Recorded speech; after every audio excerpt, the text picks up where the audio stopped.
I don't know how to describe it other than like a demon type of sound. But it's silhouetted, hulking, every bit of 5.5 feet wide, 13 to 14 foot tall, pitch black.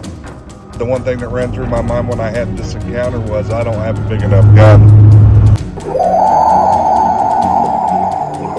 Your host, two-time witness and field researcher for more than 40 years, William Jevning. Welcome to Creek Devil. Hello, everyone. Welcome to Creek Devil. We have Don in Maine joining us today. It's been a long time, Don. How you been? Good, Will. How you been doing? Busy. Yes, I hear that. we moved from California to New Mexico, so we're still unpacking and all that fun stuff. But my cousin David's here, Alan's with us, and John in Florida. John, your show is actually posting tomorrow. So actually, that won't work on this recording. This recording is 2 weeks later, so 2 weeks ago. Fantastic. Well, Don, it's been a long time since we've talked. I'm sure a lot's been going on, so I'm going to hand you the microphone and tell us what's been happening. Oh, geez, Will. Yeah, it's been I'd say about 5 years.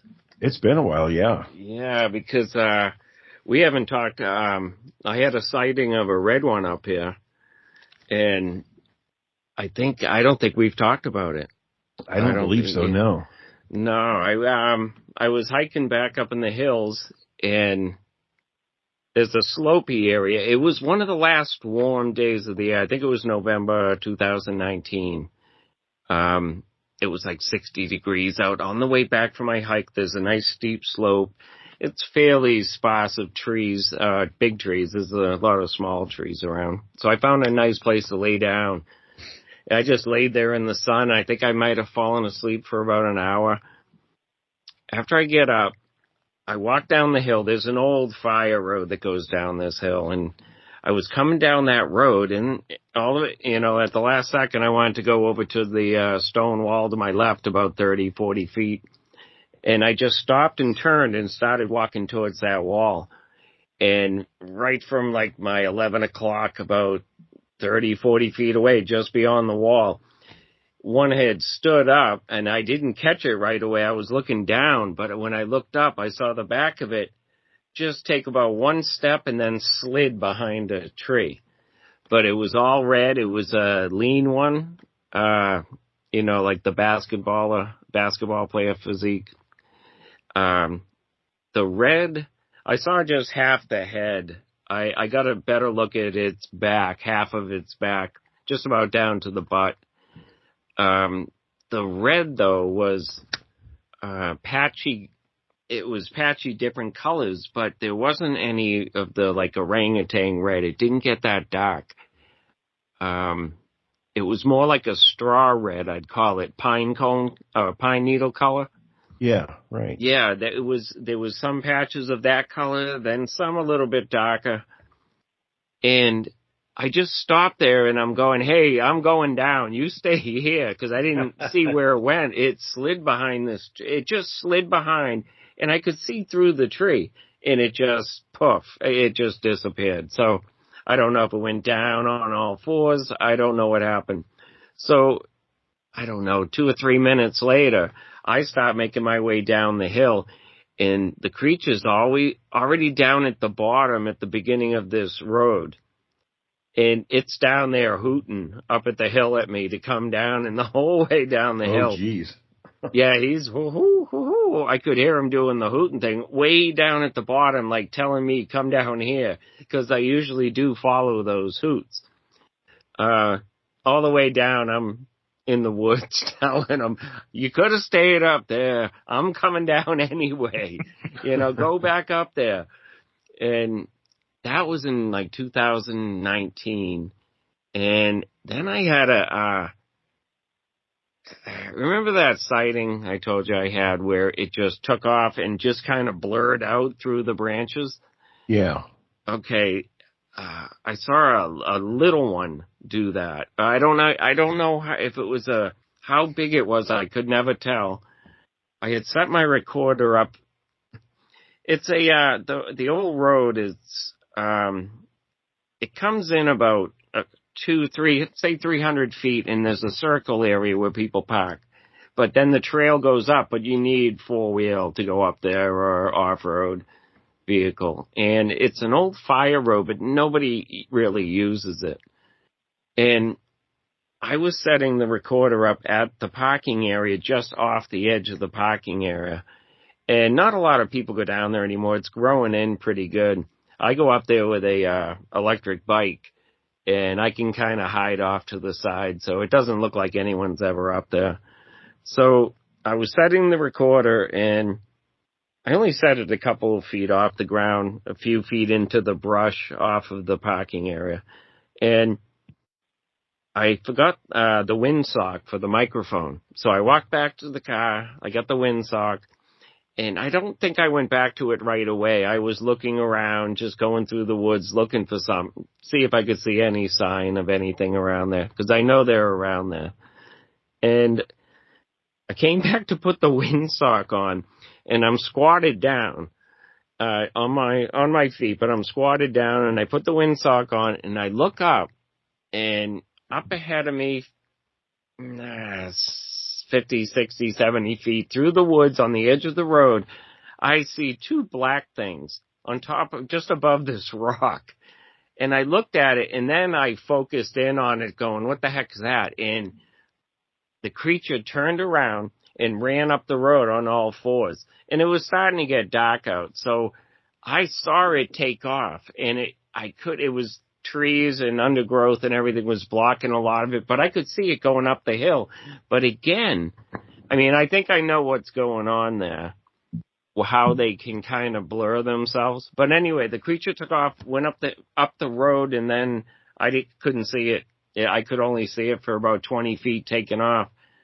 So I walk around to the road, start walking up to the road to go to where this thing was.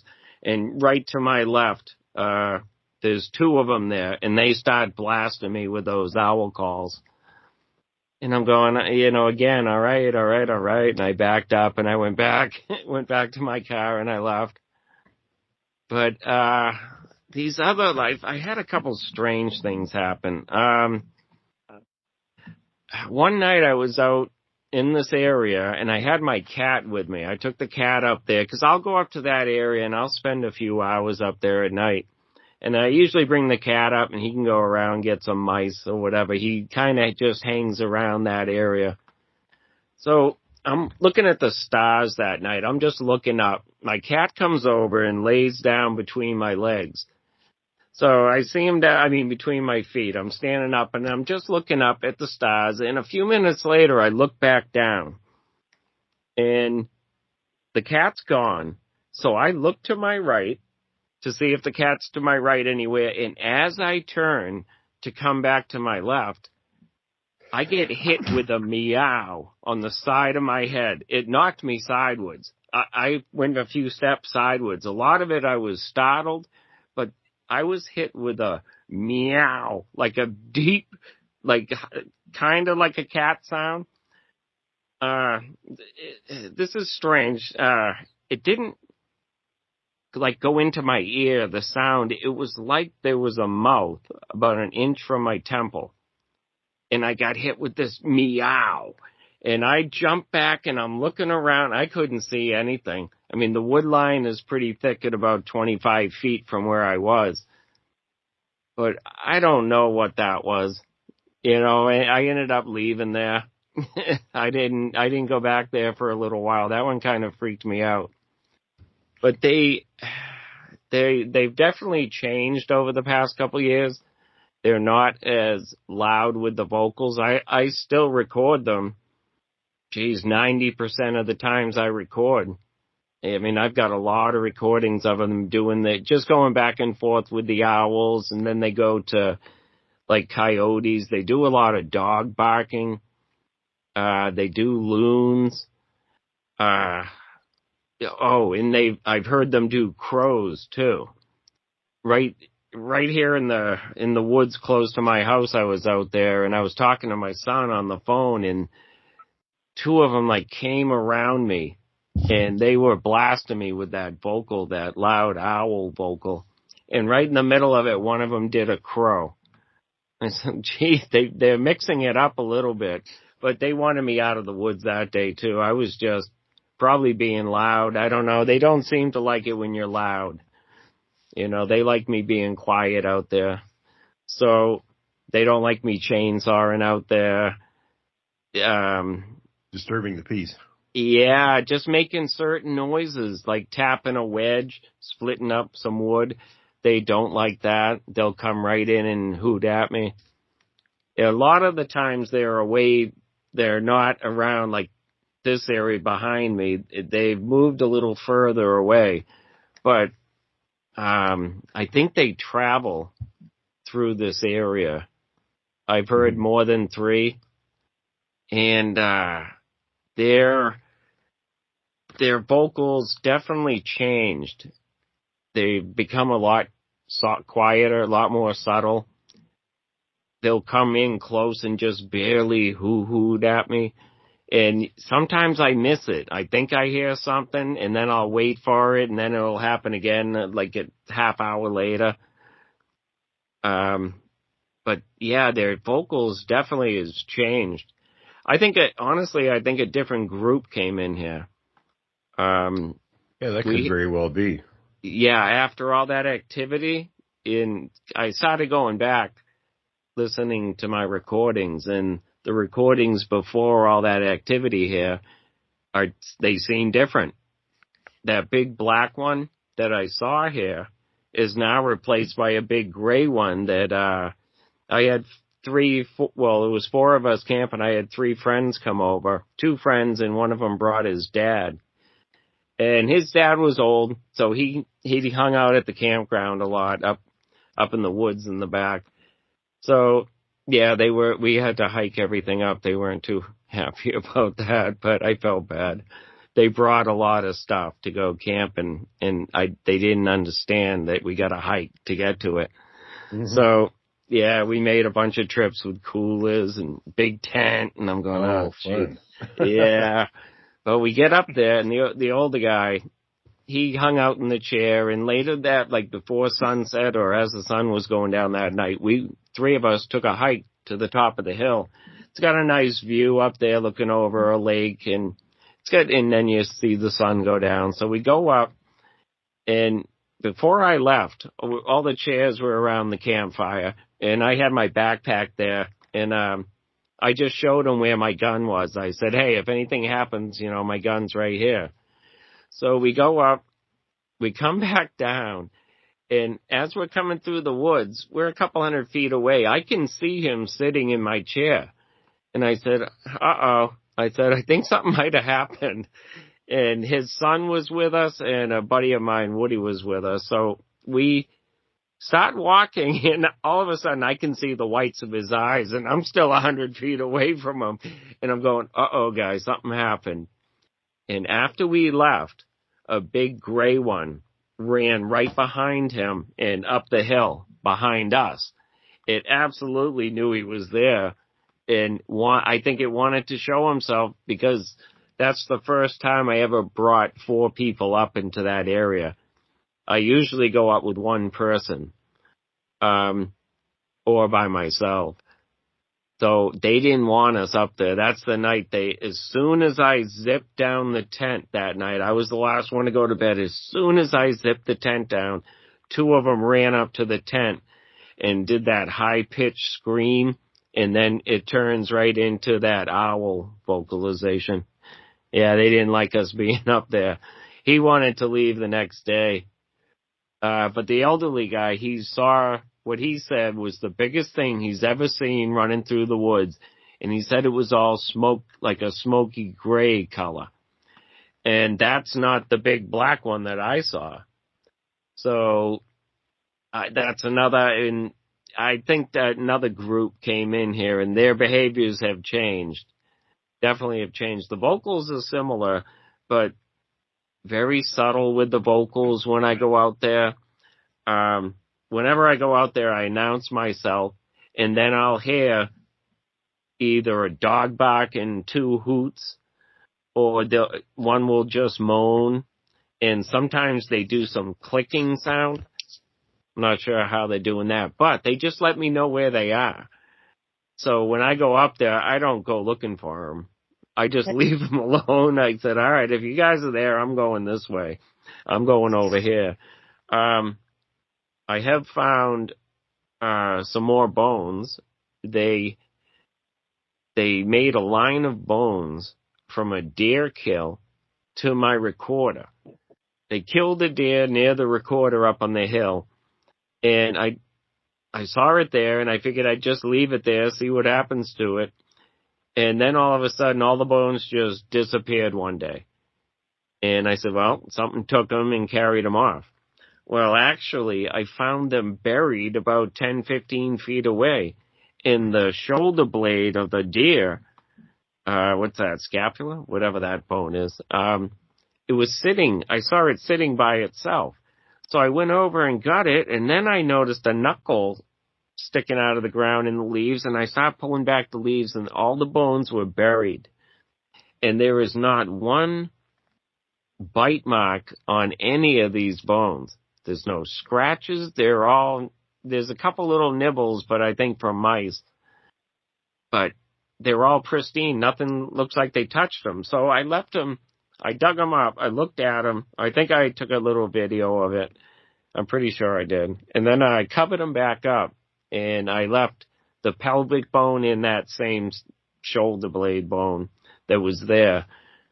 I just let it sit there, and about a year later, I had my recorder not far from that pile of bones, or that hole of bones. I have come to get the recorder one morning, and I see a rib bone down on the ground. I look up, and I see another rib bone. And I follow the line, and it goes right to the stump where the deer, when that deer was killed, the head was put on a stump. And I thought it was facing in the direction of my house. But then I realized it's actually facing right at the recorder. And I just let the deer decay right there. I never touched the skull. I just left it there, see what happens to it. And they came back. This happened about a year and a half ago, 2 years ago. They made that line of bones to my recorder. So I moved the recorder down near my house. And down near my house, again, another deer kill. And the bones kind of laid on the ground this time, but some of them were covered. And about a year or so ago, last summer, sometime it happened, I think. I got pictures of it. They made another line of bones, and the last bone that was at my recorder was a scapular bone, and it had a bite right in it. You can clearly see a bite right in it. Like, they wanted me to see that bite. So I moved the recorder to a totally different area. Yeah. Wow. Yeah. They don't show any aggression really at all, except one night I went out with a flashlight going on my head, and I got growled at. And they don't usually hang out here anymore. I think it's when they're passing by, they kind of have someone watching me, keeping me in the house, because they will hoot at me. They've never I think they threw one rock when I was using the chainsaw. But other than that, they don't throw anything. They just make their vocals, and I usually go in anyway. But yep, go ahead. This is David. Hey, Dave. 2 questions. Yep. Were any of you able to get a idea of the size of the gray one that y'all saw that showed itself? We couldn't. We tried. I went over there, and you couldn't really see any tracks. It's pretty tough to leave tracks in this ground. And we tried to get a length from like head to butt, tried to get him to reimagine, and he was shooken up. Right. He wanted to go home right then and there. And then when they came in screaming that night, he was all done. I bet. Yeah, he was all done. He knew what he was coming for. We told him there could be a chance something might happen. And it did. My second question was, you were talking about there seems to be a new group that may have come through. Have you noticed if the original group seems to be more submissive to them or leaves them alone, like this new group is more dominant or anything? No. What I'm noticing now, I have a few other groups that areas I've been going in, and it was them that announced themselves to me with that owl hoot. Now, about 4 years ago, I got a electric bike, made things a little easier for me to get around through these areas. And I was about 18 miles from here, going down the road, 3 o'clock in the afternoon in the summertime, and I get blasted with one of those owl vocalizations, and I recognized it right away as the one that was here originally. And I knew it was the big black one that I saw. It sounded identical to him. And so I pulled over, I just stopped, and I was looking in the woods, and as the cars started to come by, I just got up and left. I didn't want anyone to see what I was doing there. And it was on my way back to my house. And I went that way on the way up because where he did this, he would have had to been waiting there for me. They probably knew I was coming back that way. But anyway, this creature and what I think it is it's kind of like how the people do in these urban areas. Their families have large plots of land, and, their children and, their grandchildren take a spot in this area. And I think that's kind of how it is around here. I think that it's a huge family of these things, and each one has their own area. A friend of mine who lives a 25 minute vehicle ride from here, I did a call over there, and now every time I go over there, I get hooted at. Every time I go to leave there, they're across the street hooting at me, and she didn't believe in these things 4 or 5 years ago. Now she's freaked out. She saw something one morning, but they kind of announced, like, I was out cutting wood at her place, and I start getting hooted at. And then we walk a half mile to her house, and they're on the other side of her street hooting at me. And now her and her dad are looking at me going, what's going on with you? Why do those owls follow you around? I said, well, they're not owls. They don't know what to think. But the friend of mine, they're coming up. They're coming along. She's found tracks sidestepping to her chicken coop last winter. But I feel bad because I kind of brought this on. But it's the vocalizations they're doing are exactly the same there as they're doing over here. And I have gone in another direction riding my bike, and I get hooted at down there.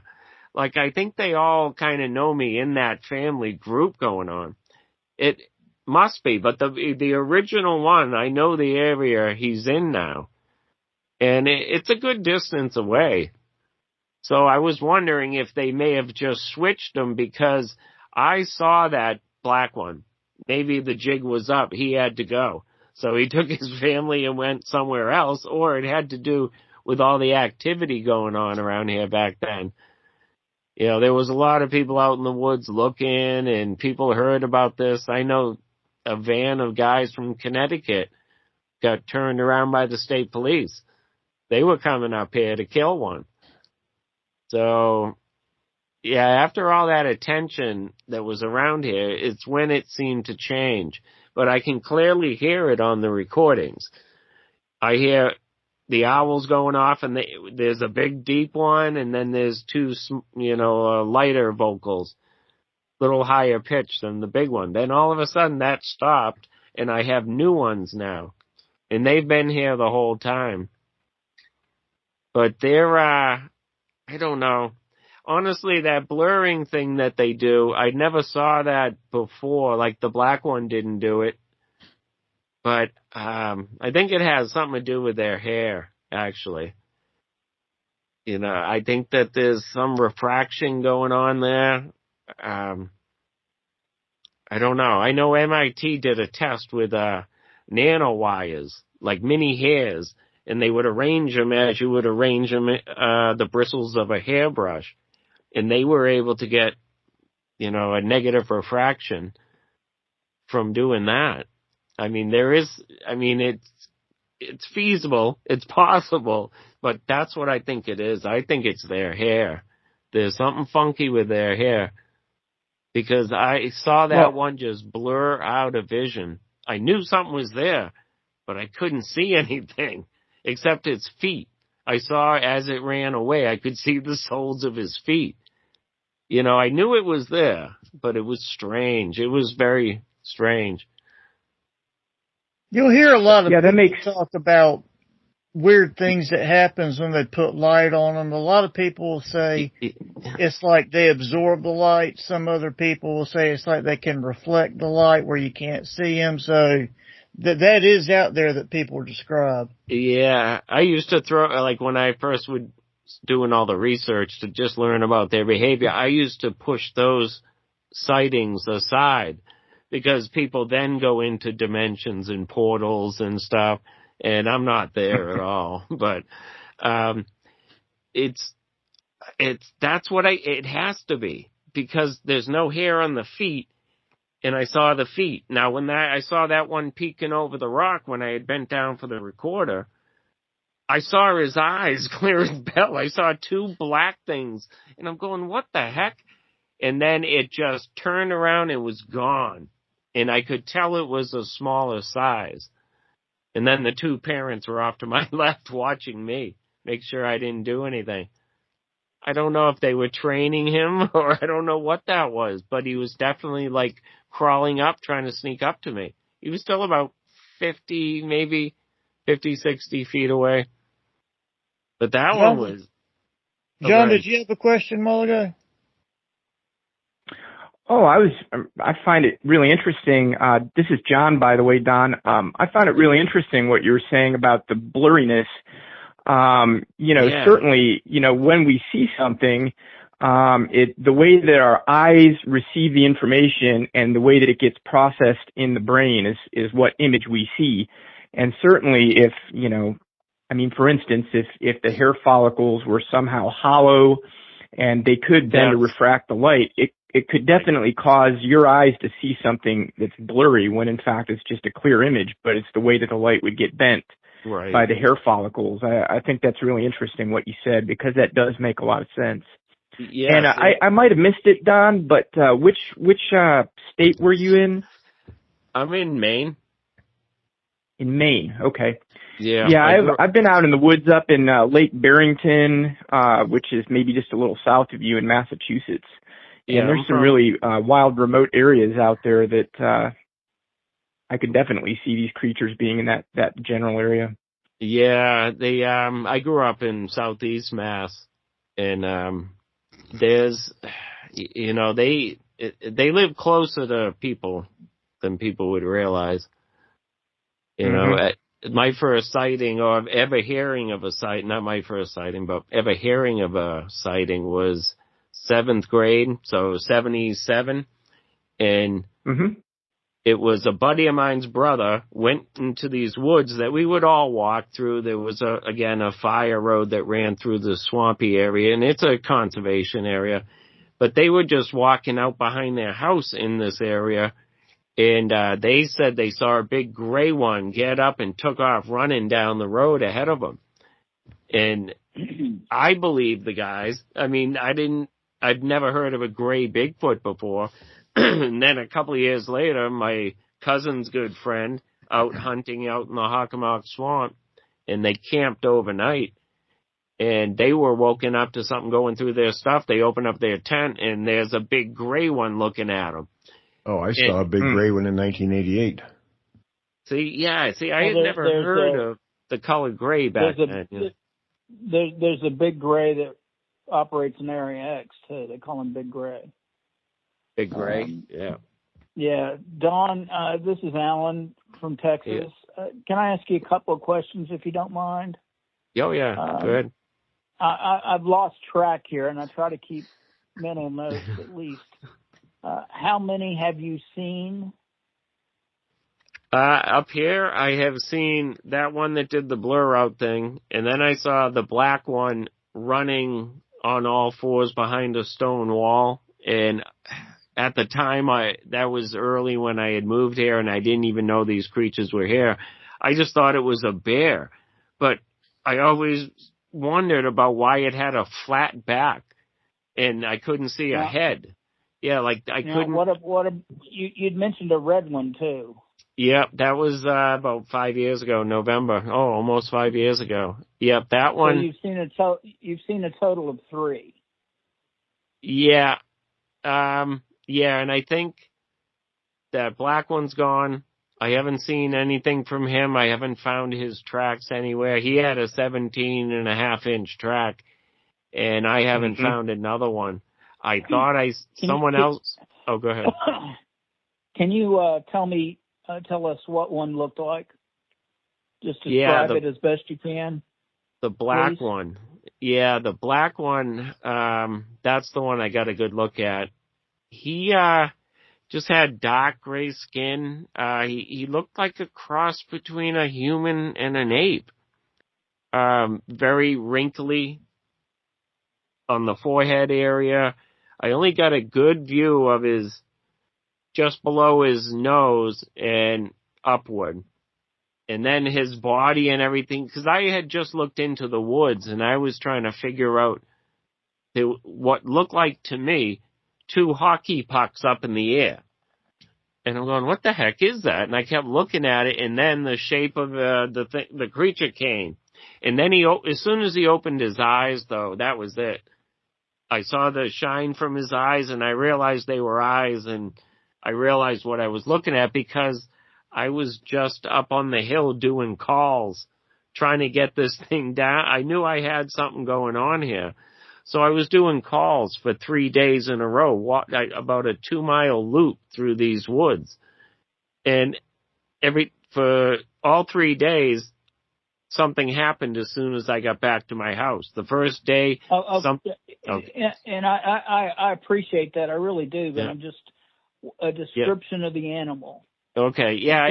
Description. You said it looked like a human and an ape. Yeah. And that's kind of more general than what I'm looking for. You said you got a good look at it. Yeah. Now the eyes, the brows were circular. I mean, it looked like the brow ridge went all the way around and back to its cheek. I focused on the eyes and the forehead, and I got the nose all the way down to the bottom. The nose just looked like a big, I'd say it was flattish. I'd say it was a flat nose. It was hard to tell because I was just staring at his eyes. And we just stared at each other for about 10 seconds, and then I looked down and looked back up, and he was gone. But I could tell would you describe it as a more human looking or more ape looking? More ape looking. Ape looking. Okay. Yeah, and the eyes. That's another thing too. The eyes seem small for what I was looking at. Small black eyes. That's one thing I like looking back. I always wondered why the eyes seemed so small. They didn't seem like they were right for the socket. Now you said that they didn't leave very good tracks up there, and then you said one of them left a 17-inch track. Yeah, I'm just curious what the difference there is, where they wouldn't leave tracks, or they did, or no, they step in moss.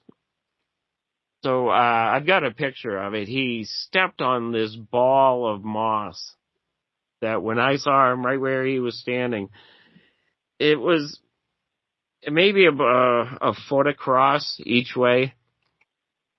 But he stepped on that moss, and you could just see down where his toes went in, his big toe and the next toe down. And I caught his somewhere else. I got his impression of his in an old they tend to use the washes around here, the streams, the brooks, but in an old wash area, he had stepped on some leaves, and you could see the image in the leaves, and then if you looked under the leaves, it was, nothing you could cast and say what it was, but you could see the impression down under the leaves. Now, they use rocks a lot, the bases of trees. I found just foot impressions in the moss at the bases of trees where they've taken off. But a lot of the times they use rocks when they move through here. The wintertime, I'm pretty sure. I mean, I can't say definitely, but I have heard them out there, and the next day gone out there in the wintertime.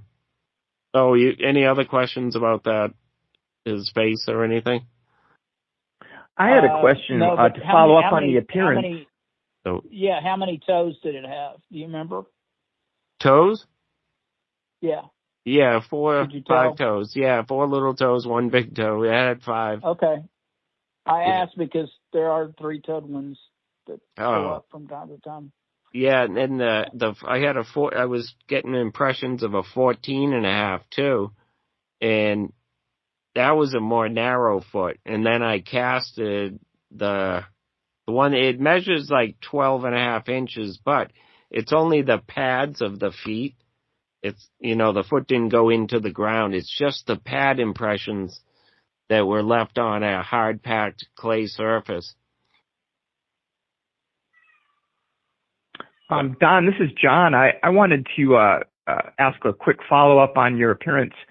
You mentioned with your first encounter that you were discussing that it sort of had a basketball player's build, and I was just wondering if all the ones that you've had sightings with had that same basketball player type build, or if they were different ones that you've seen, some thicker and others thinner.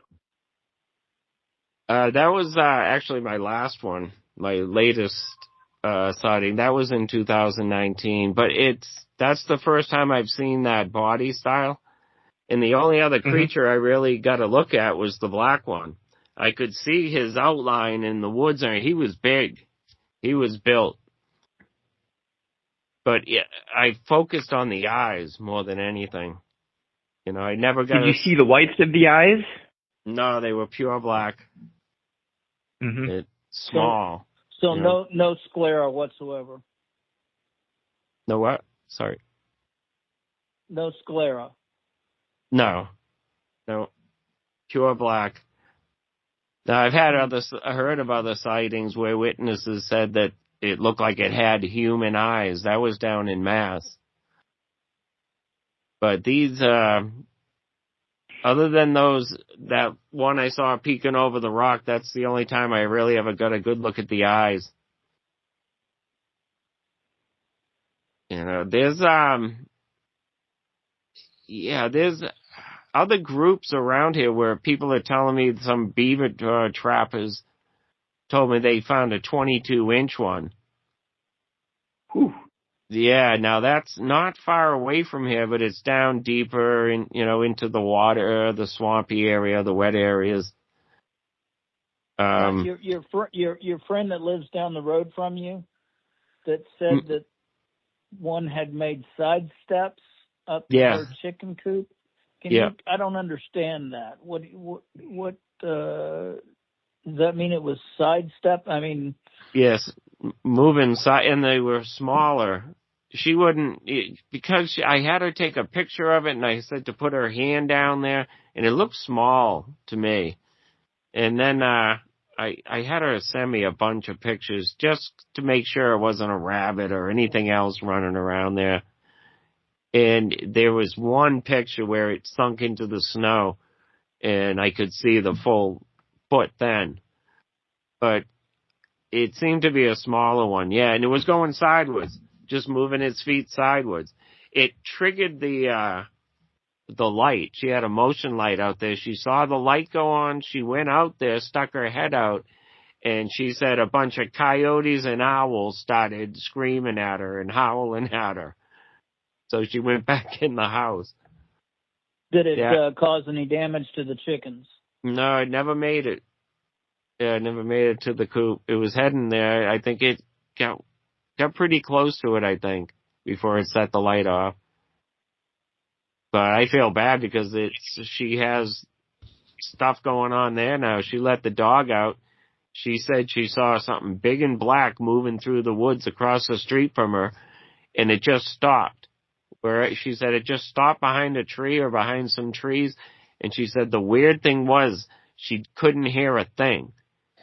I mean, she's seen deer run through the woods, and you can hear the deer at 5 o'clock in the morning. You can hear them and almost feel them in the ground as they take off.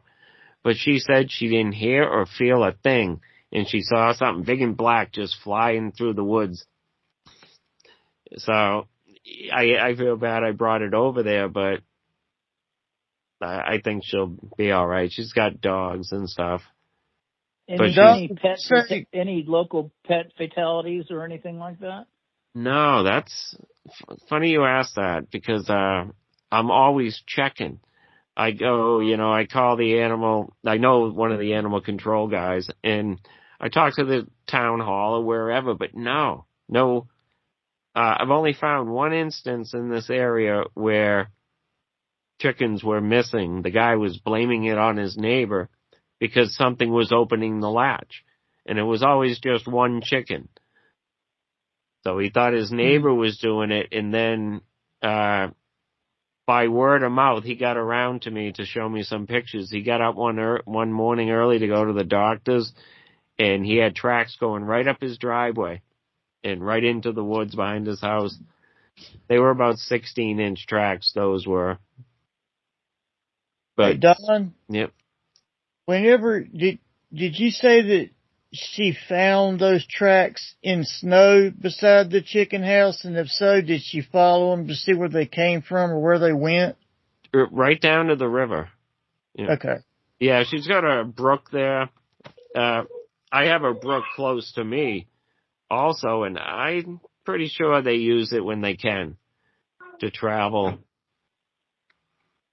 So I don't know, in the wintertime, I'm not sure. They seem to stay up higher in the wintertime. But in the wintertime, I heard them up there. I went up to check it out. I knew the area they were in. And I go up there, and I can't find any tracks anywhere. And this happened a few years ago. I started looking for this. But there's a lot of stone walls up there, and there's a lot of big trees. And I found what looked like a line of trees with debris on top of the snow. And then I found one chunk of a piece of hemlock bark, almost an inch thick, and it was snapped off, and I found where it snapped off. And I couldn't think of anything that could have broken this thing. To replicate it, I had to use like a rock and try to break a piece of bark. But I noticed there was more debris on certain trees, and it would make a line through the woods. And I'm sure they could use the trees to bounce through the woods. You don't have to go up high up in the tree. You can stay right above the snow and jump tree to tree. But I know I heard them up there one night, and I went up the next day because I was sure I was going to have tracks up there. And I started looking around. The only thing I could see was, going tree to tree or using the side of the stone wall that doesn't seem to collect snow. One of the side, the south-facing side of the stone wall is usually clear, and we have a lot of stone walls up here. So I don't. In the wintertime, they don't seem to leave. They're always out at the coldest nights of the year, and I don't know. I think they have their area, and that's their area to stay. I don't think they venture into anyone else's area, but they're always way out there in that same, excuse me, they're in that same area all the time. I can go up there, and they're there all the time. Like I said, I have a recorder in that area as often as I can, and they're on that recorder 95% of the time, 90% of the time, they're on that recorder. And you can hear them doing their moans. They seem to do like a low moan early in the morning, I guess when they're going to bed down. And then as the sun's going down, you can hear these low moans come out. I don't know if they're just trying to locate each other or letting everyone know that, they're bedding down now. But I do record those moans, which is kind of cool. You can see a little communication between them. There was one thing they did to me. I'm setting the recorder up on that same slope that I fell asleep on. It's a pretty steep slope for about maybe 100 feet up. It's all dirt. You can walk up it. At the top, I'm setting the recorder up, and I hear two ducks. Well, I hear ducks coming, and I look behind me, and I can see over the trees that are below me. So I'm looking across this little valley and to the hills on the other side. But the ducks fly by lower than me. I remember I was looking down at the ducks, and they're quacking as they go by. I finish setting the recorder up. I come back to that spot that night, and I'm down in that little area, that parking area, and I can hear them coming down through the woods, and what do? They start quacking at me. Like they knew that you know what I mean? I don't know I think they're telling me when you were here, we were watching you. We know you were there. I don't know what that was. I thought that was strange.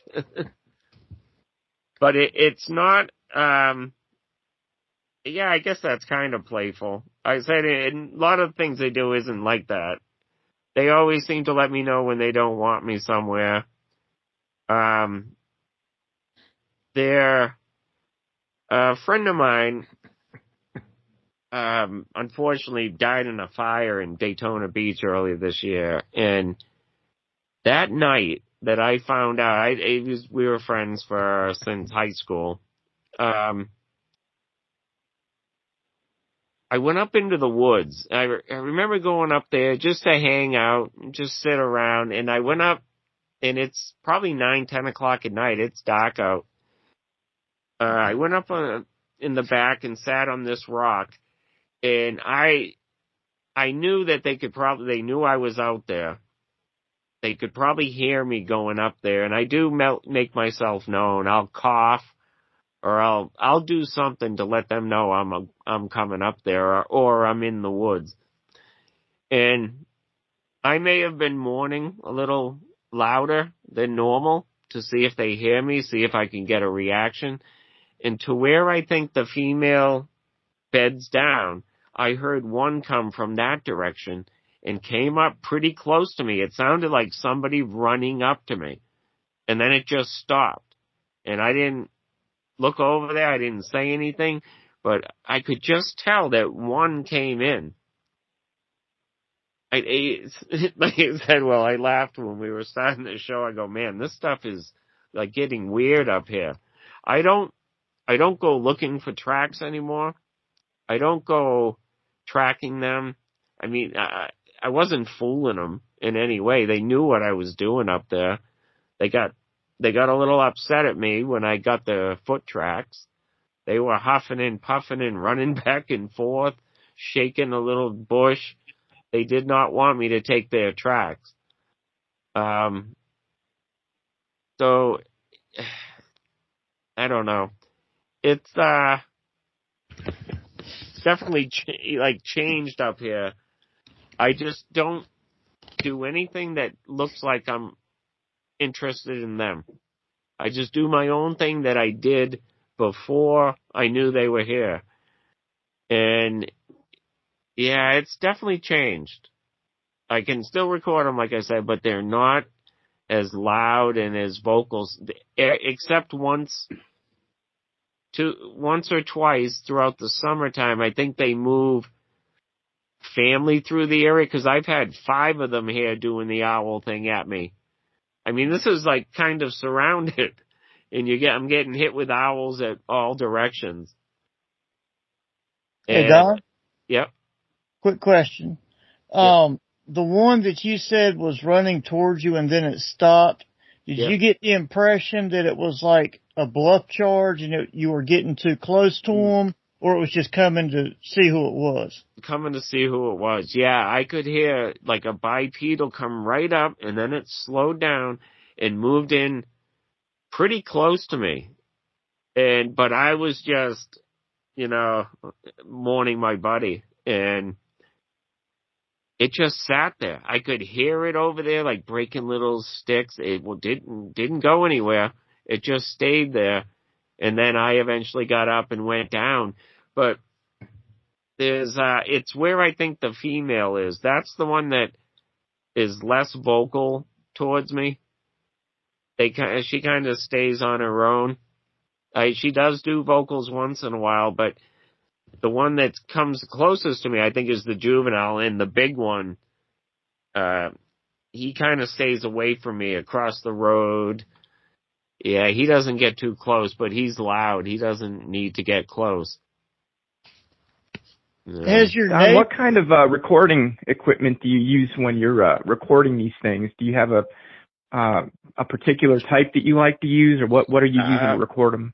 I just use a Sony voice recorder with a plug-in mic. Like one of the, is it the small handheld ones or the? Yeah. Okay, yeah. So I'm curious, when you get these loud vocalizations that you've recorded, those are pretty good quality vocal recorders actually, and they can pick up overtones a lot of times. And so what you hear with your ear sounds different than what's on the recording sometimes. And the reason for that is sometimes they can pick up these overtones in the voice. I'm just curious, when you have those recordings, do you hear like any lower, kind of fuzzy lower sound in the vocal recordings that accompanies the sound, or does it sound exactly the same as what you hear with your ears, or is it a higher overtone that you hear? Yeah, it's pretty close to what I'm hearing. It's not like they're right up there next to it. But because they know where it is, I do go to the same spot. But most of the recordings are pretty accurate. I seem to hear that. I know what you're talking about because I get that sometimes with my voice when I talk around the mic, around the recorder. Right. It depends which way I'm facing it too, because it catches echoes when I turn away. So. Yeah.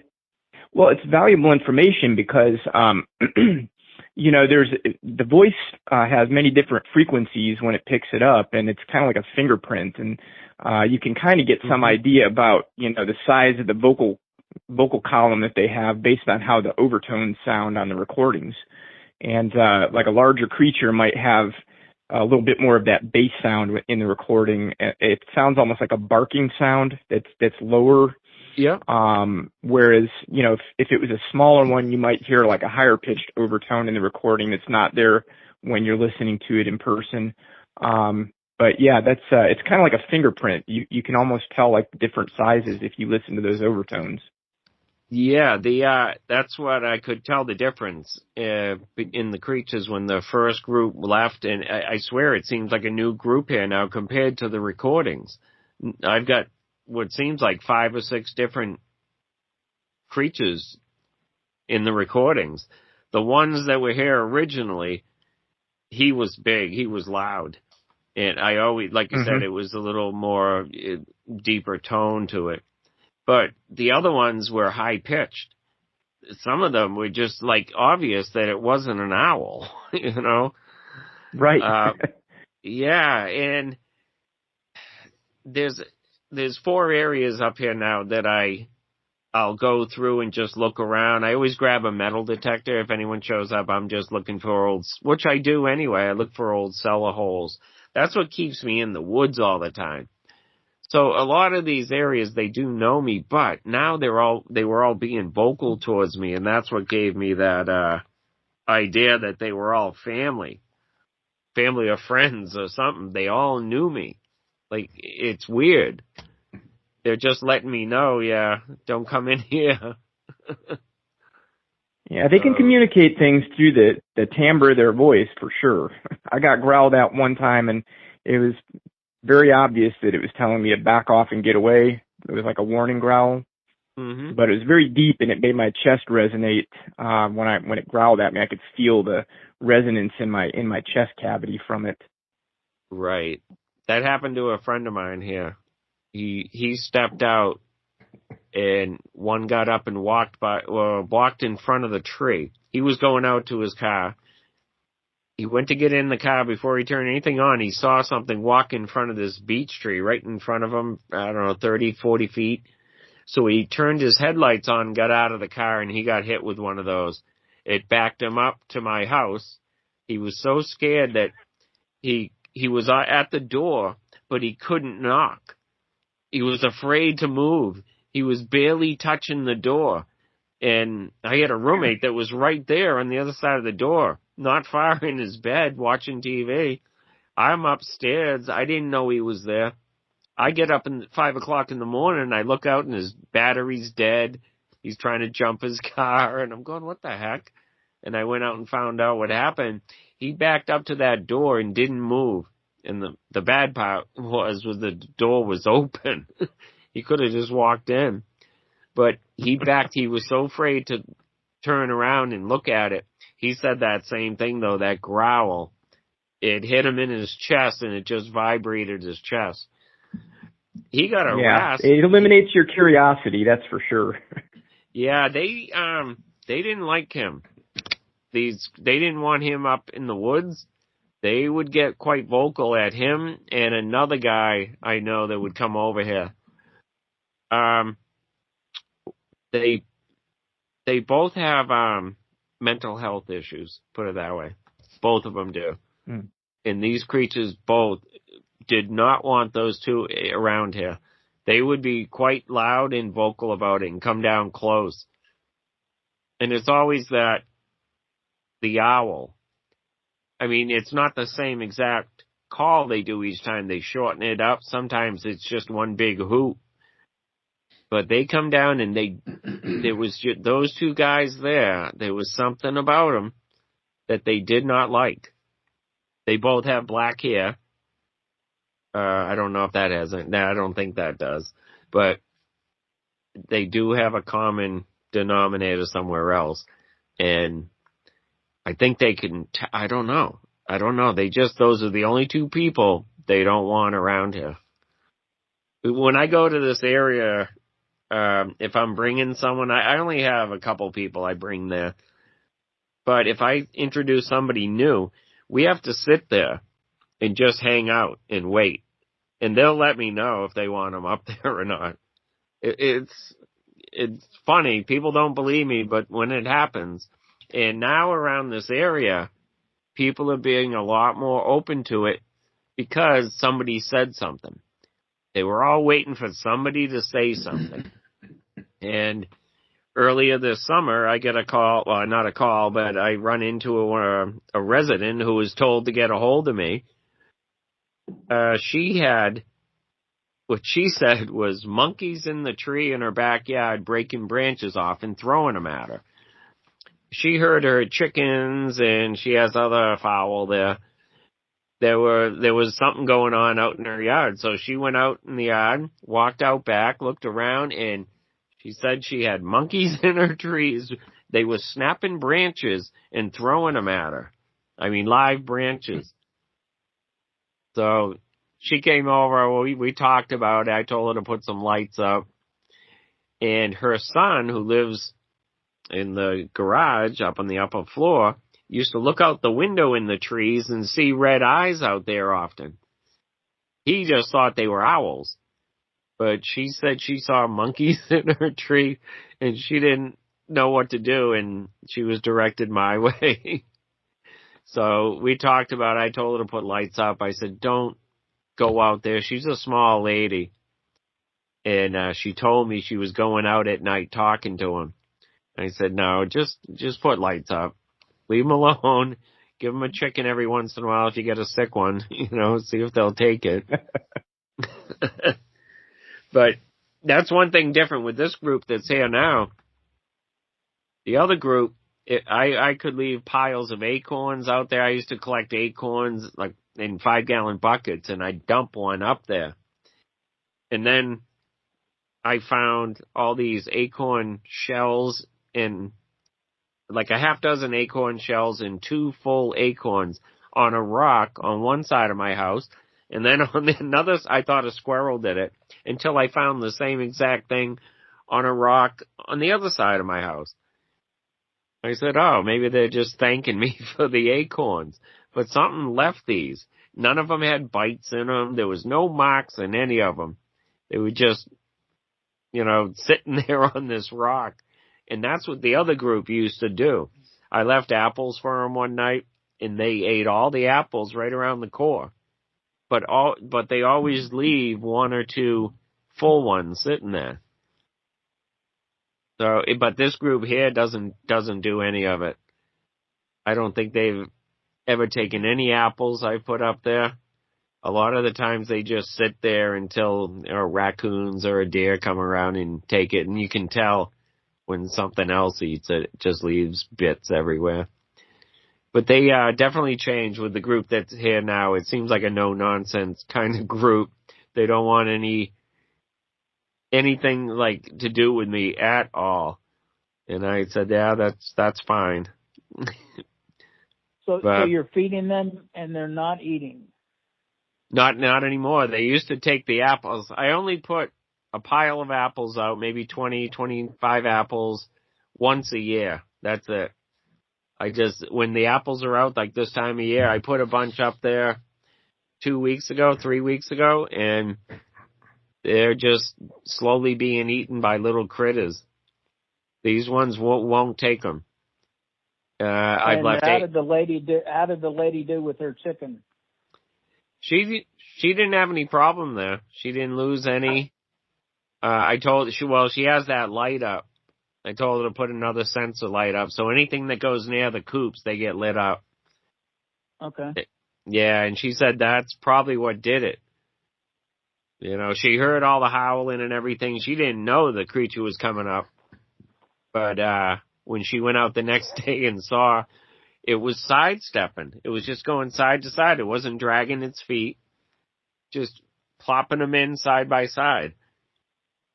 So, and they were small, so which makes sense because a big guy would have punched right through the snow. But this smaller one was going up.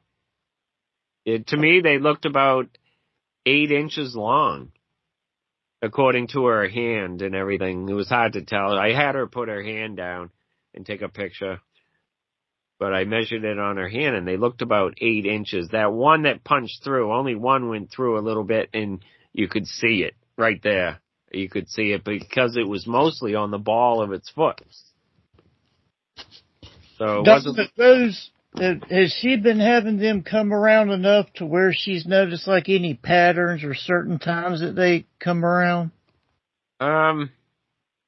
No, she'll call me up and say the owls are here or the coyotes are out again, and because they do it right next to her house. Right. And it's loud. And she's still on the fence. Any wolf problems up there? Coy wolf. Yeah, the coy wolves are in there. They seem to be more a problem. The wolves are more up north. There are people who have gotten pictures on game cams around here. One has a picture of a wolf walking right up to the game camera. So I don't think they're... What about bear? Yeah. Yeah, I have one that comes through every spring.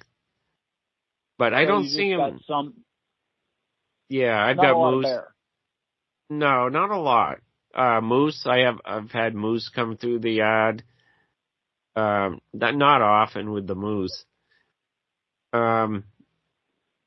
It's more, we've got lynx. I've got a family of lynx up back. There is a big cat that comes through every once in a while. Plenty of coyotes, fox. Yeah, there's a lot of critters around. And I heard something take down a raccoon a couple nights ago. I'm pretty sure I have it recorded. You could hear that thing fighting as all the other raccoons ran away, making their little squeal that they make. You could hear one fighting, growling and fighting. I have recorded something like that before, but the raccoon didn't fight long. It fought for about 5 seconds and it was done. This one fought for a minute or so. I could hear it growling and fight.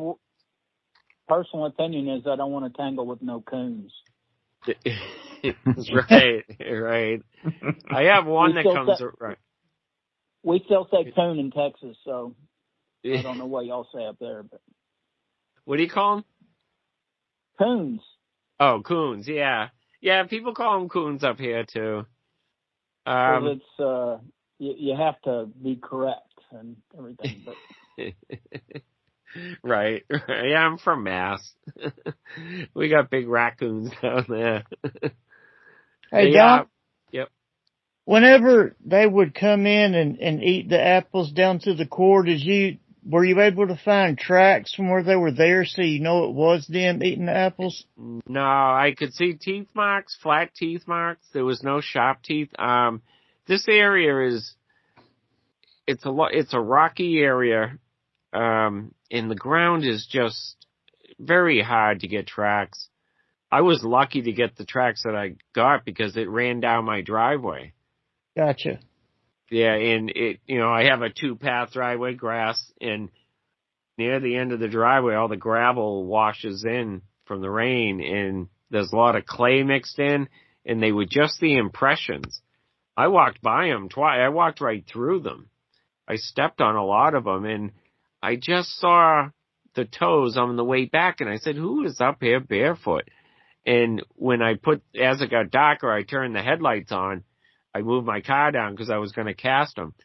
And then I could see them. They were just the pad impressions. I got pretty good impressions from them. But that was probably the juvenile. And it has a different foot than the big black one, which I thought was its dad. The big black one has the traditional kind of impression I saw. But this one, the feet are just different. The ball of the foot's very small. So, and you can see an injury on one of the feet too. But very different. And the ones that are here now, I do go looking for tracks. If I hear them in an area, I'll go through that area on my way up to metal detect or whatever. And the only thing it's so hard to find tracks, but where I hear them, they're always near the rocks, where they can go rock to rock to rock, and I find plenty of rocks that are covered in moss, and then there'll be one that the moss is worn right off, and then you'll see another one where it's worn off, and then there'll be hard ground for a while, then you'll find more rocks where one's worn off, and all the other rocks around are completely covered in moss, but there's certain ones that'll be worn down. Because they come in close sometimes, and I can hear them. You'll hear them come in, and then they'll hit me with a vocalization and try to startle me. Or they do, now they're doing very low ones. Yeah, they don't do the loud ones as much unless I'm getting close to them. Then they just let me know that they're there. And if I'm laid up every once in a while, I'm disabled, my back, I have to lay down sometimes. I have these bad spasms. But I'll get up and I'll take a walk outside and I leave the doors all open, the porch door open, and then I'll come back in and just lay here. And usually it's quiet. I don't have television or radio going. And they'll come in and they can't find me. They'll look around for me, and eventually they'll start hooting at my house from right outside the house somewhere. I think it's because they need to know where I am. They know that I know that they're there. So they're always keeping an eye on me. If they can't see me, they'll make themselves known because I always respond. So they just did that. I don't know, maybe a couple months ago they did that. That they have done since the day I saw them. And something else that's changed too is, I just realized this. One of the first shows that I ever saw Will on, I think you were on Blab or something like that. I went on and I was asking Will questions about ground pounding, because I used to feel like a boom, boom, boom, boom in the ground when I was in these areas. And I'd always blow it off as a truck going by on a nearby road or something. And then over time, I kept feeling boom, boom, boom, boom. And it was more than once. I'd feel it 2 or 3 times. But once I saw them, that pounding in the ground stopped. I've never heard it since. I've never felt it since. I think it was just their way of communicating without me knowing that they're there. But once I saw them, I knew they were there, so they changed their vocals. They didn't have to ground pound anymore. That's why, I've been going back to a lot of my old notes, and I forgot all about that ground pounding. But, go ahead. It's easy to get away from you. We're running short on time, fellas. Okay. I guess we'll go around and we'll ask anybody if they got any more questions or comments. I'm good. I appreciate you coming on the show, Don, giving us updates, buddy. Oh, no problem. Yeah, there's so much more that I have written down. It's crazy. I can just, every week, I can go out there and they do something a little different in their vocals or just their behaviors. But they do seem like that they're trying to get close sometimes, trying to sneak up on me. I saw red eyes one time that were way too close behind a rock, and it vanished in a second. As soon as I saw the eyes, boom, they were gone. A little too close for comfort. And they know I'm not going to like grab a gun and go after them. I always just go, hey, you got a little close that time. I point right at them. Well, Don, we're going to have to check in with you more often so you can come back on and, because you've got so much going on there. Definitely. There is, I'll send you some recordings too. I got some grumbling a few weeks ago. I left. Oh. Yeah, I took off, and I always let them know. I don't know whether I just talk to them anyway. It just makes me feel better. I let them know I was leaving for a couple days. I always tell them, leave the cat alone, and I point at my cat. One day I stepped out, one day I stepped out, and my cat was out there, and I bent down to pet the cat, and they growled at me. One of them growled right at me. Wow. Because I was petting the cat. That's interesting. That's odd. Yeah, I didn't know what to think. Maybe they wanted to eat it, and there I was petting it. And I'm always saying, leave the cat alone. And I raised my voice and I pointed at the cat. So anyway, I left, and one came right down near the house. You can hear him bipedal steps coming right through the woods. And then this weird grumbling going on. Yeah, they weren't happy with you then. Yeah, I don't know what that was. They've never come. They don't usually come that close to the house. The recorder was right next to the house, and he came down.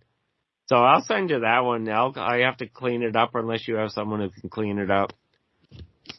All right, well, I'll save the rest. Well, listen, we'll have you on and maybe in a couple of weeks again to update us some more and talk about some more of the stuff that's going on there. Okay, yeah. Yeah, there's definitely some other things that with their behaviors that I'm noticing. And I'm noticing why animals move the way they do in the woods. I sit in the woods a lot and just watch. But I always wondered why deer would get up before it got dark and they would move close to the humans. Right. What I'm noticing is they're moving directly opposite where they bed down. So the deer know exactly where they are. Oh, sure. They know where the predators are. Right. So when they get up, they move directly away from where the closest one is or where there's one bedding down. And I understand why they go close to humans now. Listen, I'll get a hold of you when I get back from the field, and we'll have you on again in a couple of weeks. How's that? Okay, well, that sounds all good. Right. Sounds great. Well, Don, appreciate it. We got to not go so long before we chat. You're right. Thanks, Will. Yeah, thanks for. Yeah, I got to get this out. I always get too excited because I don't get to talk to a lot of people about. Oh well, we got to have you on regularly then. All right, buddy. Well, listen, Well, you take care, and we'll talk in a couple of weeks. All right, well, thank you. Thanks for joining us, everybody. Thanks for listening to this episode of Creek Devil. If you or anyone you know has had an encounter with these creatures, please contact us at williamjevning@yahoo.com. That's William, Jevning @yahoo.com. All communication is confidential. Join us for another program next week. And until then, keep your eyes open out there.